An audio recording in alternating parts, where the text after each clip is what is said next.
ठीक है। इस 9.3 में आपके पास क्या है बेटा, हम आयतन की बात करेंगे। किसकी बात करेंगे? आयतन। भूल जाओ आप लोग। आयतन में क्या होता है बेटा, मैंने आपको उस दिन भी बताया था, आयतन मतलब उसके अंदर कितनी जगह है। बात समझ में आ गई?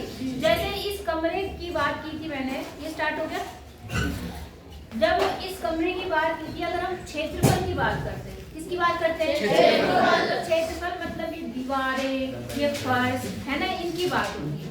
आयतन की अगर बात होगी, आयतन मतलब इस कमरे में कितनी जगह है। आयतन मतलब इस कमरे में कितनी जगह। टोटल, टोटल ऐसा नहीं सिर्फ बैठने की जगह, इसमें टोटल कितनी जगह। अगर मान लो इस कमरे में कुछ भरा जाए, मान लो आपने इसमें, आपके घर में गाय है, गाय को क्या खिलाते हैं? घास।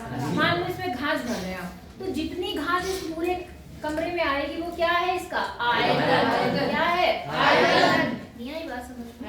आ गई? तो बेटा हम आयतन पढ़ेंगे। आयतन और क्षेत्रफल का मतलब पता है? क्षेत्रफल मतलब हमसे तल की बात करता है, आयतन मतलब उसके अंदर घुस जाना। आयतन मतलब अंदर। अगर मान लो कोई सॉलिड चीज है, वो किस से बनी, कितना मटेरियल लगा है उसके अंदर, मेरी बात समझ रहे हैं? तो वो उसका आयतन है। वो क्या है? उसका आयतन। नहीं आई बात समझ में? आ गई? पक्का? किसी में एक गिलास में कितना पानी भरा है, वो उसका आयतन। नहीं समझे? समझ गए? अच्छा, तो जो आकृतियां आपके पास है आयतन के लिए, वो मैं बता देती हूँ। घन, घनाभ और बेलन। कितना? घन, घनाभ, बेलन। तीन चीज है। चौक तो है ही, चौक है भाई। घन, घनाभ, बेलन। चौक बहुत अच्छी बात, कुछ मत सही जाओ, ठीक है। घन, घनाभ, बेलन। तो घन आपको पता है क्या होता है? जिसकी क्या होती है? लंबाई, चौड़ाई, ऊंचाई क्या होती है? उसको हम क्या बोलते हैं? है ना। तो घन का आयतन क्या होता है? ऐसा होता है घन। जी मैम, बताया था मैंने आपको। ऐसा इसका आयतन होता है भुजा की घात 3। क्या होता है? भुजा की घात 3। क्योंकि इसमें भुजाएं तीनों बराबर होती हैं, तो इसमें होता है भुजा की घात 3। मतलब भुजा गुणा भुजा और गुणा भुजा, तीनों भुजाओं को अगर हम गुणा करते तो इसका आयतन आ जाएगा। क्या आ जाएगा? आयतन। नहीं आई बात समझ में? इसको हम एक क्यूब भी बोल सकते हैं अगर ये एक है तो। नहीं आई बात समझ में? आ जाओ। इतनी बात आपको समझ आई या नहीं आई? अच्छा, दूसरी चीज आपके पास में है घनाभ। क्या है? घनाभ। घनाभ का आयतन बेटा क्या होता है? लंबाई गुणा चौड़ाई गुणा ऊंचाई। क्या होता है? लंबाई गुणा चौड़ाई गुणा ऊंचाई। सबको समझ आ रहा है? घनाभ का आयतन क्या होता है? लंबाई गुणा चौड़ाई गुणा ऊंचाई। लंबाई गुणा चौड़ाई गुणा ऊंचाई, ये इसका आयतन। ज्यादा सोचना नहीं। देखो, क्षेत्रफल मुश्किल होता है, उसमें देखना पड़ता है कौन सा तल कभी लिया है, कौन सा छोड़ा है। आयतन अगर बोल रहा है तो आपको सोचना ही नहीं, सीधे सूत्र। लंबाई गुणा चौड़ाई गुणा ऊंचाई। ल च उ, लचऊ। नहीं समझे? लंबाई गुणा चौड़ाई गुणा ऊंचाई। किसका है? घनाभ का आयतन। किसका आयतन? घनाभ का आयतन। किसका था? घन का। आई बात समझ में? अब अगर एक कैन है, कैन मतलब बेलन जैसा, तो बेलन के आयतन का सूत्र क्या होता है? वो होता है पाई आर स्क्वायर एच। क्या होता है? पाई आर स्क्वायर एच। पाई तो पता है तुम्हें 22/7। आर क्या होता है? त्रिज्या, इसकी त्रिज्या, और एच क्या है? इसकी ऊंचाई। इतनी बात समझ आई? जी। नहीं आई? तो ये सवाल ज्यादा आसान है, स्टार्ट करें? जी। लिखना तो नहीं आपको सूत्र? लिख लो बराबर।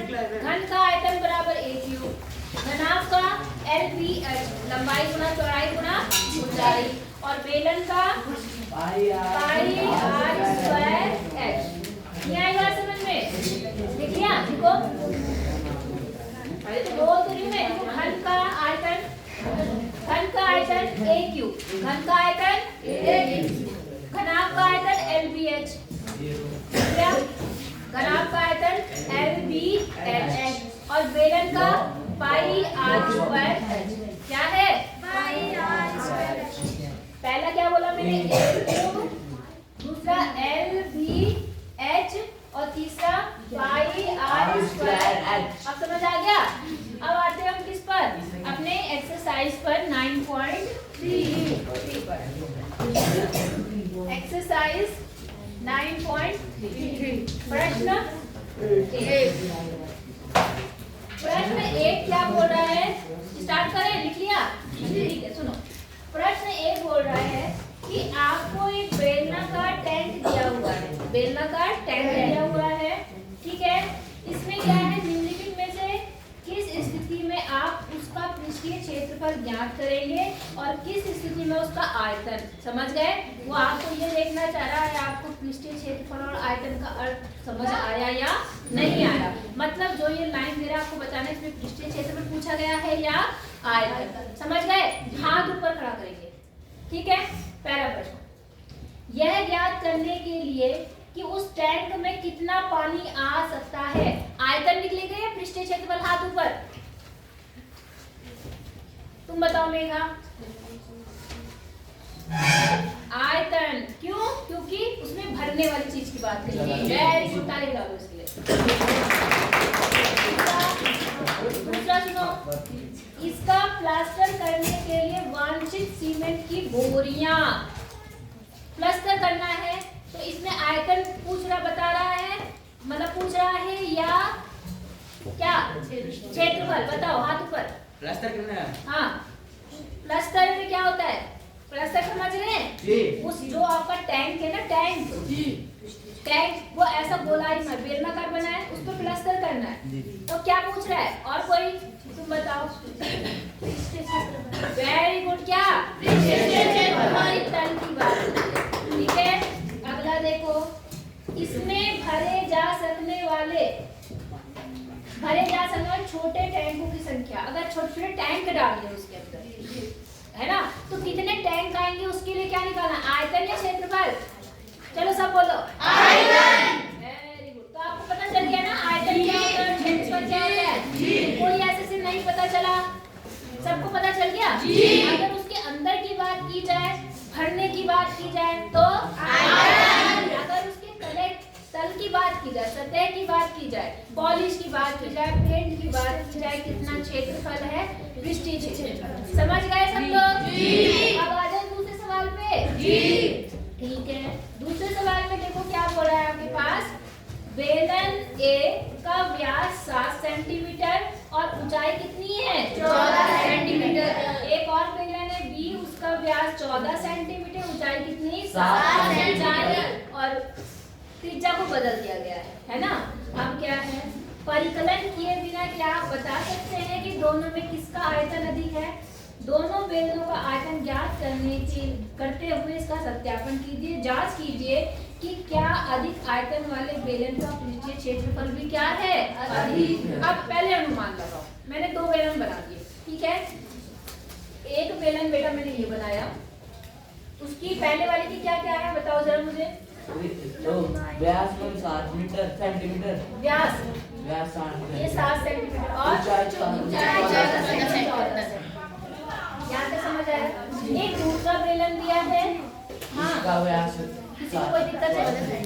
अब उल्टा है ना। तो दूसरा जो दिया है वो बेलन ऐसा है, समझ आ रहा आपको? ऐसा, ठीक है। अब इसका क्या क्या दिया है? इसका व्यास कितना है? 14 और ऊंचाई 7। समझ आया आपको? अब मुझे ये बताओ, इन्होंने केवल ऐसे भी बोला कि अभी अनुमान लगाओ, ठीक है। पहले अनुमान लगाओ कि किसका आयतन ज्यादा है। आपको किसका आयतन ज्यादा लग रहा है? पक्का? जी। करके देखे? चलो ठीक है। आयतन क्या है? इन्होंने कहा कि बराबर है। किसने कहा? निशान। किसी को छोटा बड़ा लग रहा है तो वो भी देख लो। नहीं? तुम्हें लग रहा है? पूजा को क्या लग रहा है बताओ, किसका ज्यादा लग रहा है? जो चौड़ा है उसका क्षेत्रफल ज्यादा है, आयतन ज्यादा है, या जो लंबा है उसका आयतन ज्यादा है? इधर वाले चौड़े का बोल, ठीक है। चलो लगा के देखते हैं। अनुमान लगा लिया हमने। अब हम देखते हैं किसका आयतन ज्यादा है, ठीक है। करके देखें।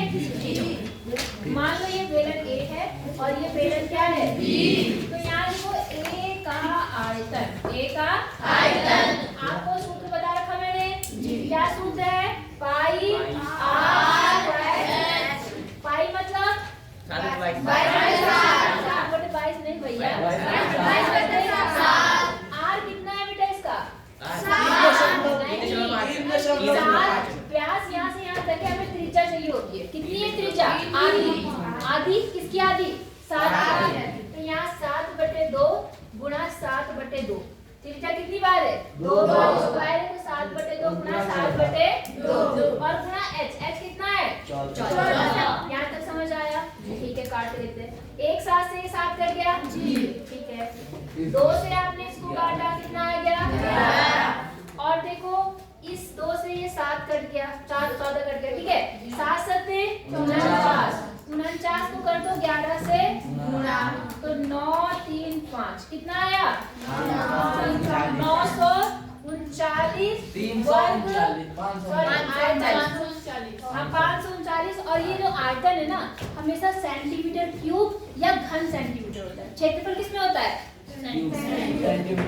सेंटीमीटर स्क्वायर या वर्ग सेंटीमीटर। और आयतन किसमें होता है? सेंटीमीटर क्यूब या, समझ गए? यहाँ सेंटीमीटर क्यूब लिख दो। पहले का क्या निकल गया?